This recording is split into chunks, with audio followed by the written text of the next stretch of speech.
ไปบอกมาตีไว้เขาไปอยากเห็นเนี่ยกองทัพจีนมาน่ะคนมาทั้งโคตรทั้งเสื้อคุณขนาดตีกับเวียดนามก็ยังตายไป80,000แล้วตีเวียดนามได้อเมริกาบอกให้ถอยจังถอยได้ตีกับเวียดนามซื่อๆตาย80,000ก็สิมาหลบกับอเมริกาสิบ่ตายปันปวกถึกยา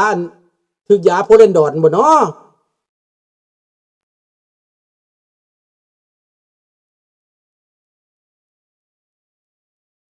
แน่นอนอเลิร์ให้อยู่ดอกว่าอันใดเป็นอันใดสิอเลิร์ให้อยู่ดอกคันจำเป็นสิบอกให้อยู่ดอกตอนนี้ยังไปได้อยู่นะทหารจีนหลายกับปัน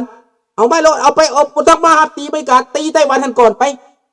สิเห็นว่าตายผู้น้ำสิตายอยู่ในอันระหว่าง2 ไมล์200 ไมล์ทะเลนะสิตายผู้เปื้ออยู่หันนะอยากเห็นตอนนั้นตายผู้เปื้อนะไต้หวันเขาซื้อหยังเขาซื้อจรวดลูกระเบิดแตกอากาศนะเป็นเท่าไหร่แล้วอเมริกาบ่ใส่แล้วเอาให้ขายให้ขนไปทุกมื้อทุกวันมาเลย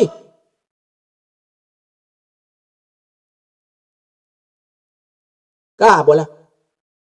คันหลายก็ลองเห็นแหละพวกเจ้าเป็นเด็กน้อยที่เฮียนบ่ถึงบ่เข้าใจอ่านการเมืองบ่ถึงเขาว่าเนี่ยได้กระเสื้อบ่เป็นหยังคนลาวน่ะเสื้อไปก่อนพวกเจ้าก็งมงวยไปก่อนน่ะเด้อผาลายลาวกายเด้อ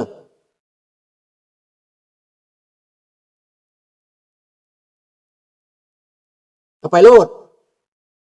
ก็เบิ่งรัสเซียที่หลายปานใดทหารน่ะตีประเทศน้อยๆบ่ได้เจ้าเบิ่งรัสเซียนะรัสเซียกับจีนไผเก่งสู้รัสเซียบ่ได้เด้แล้วรัสเซียไปตายเป็นล้านกว่าคนแล้ว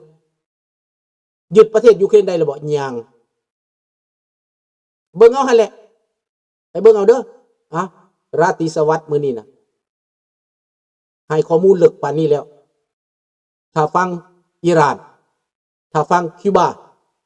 ถ้าฟังเวเนซุเอลาถ้าฟังลาวแดงเขมรแดงถ้าฟังให้พวกเจ้าถ้าฟังราตรีสวัสดิ์กุดไนท์บายบายบายทุกคนแม็กซี่ thank you see you tomorrow buon apprendisti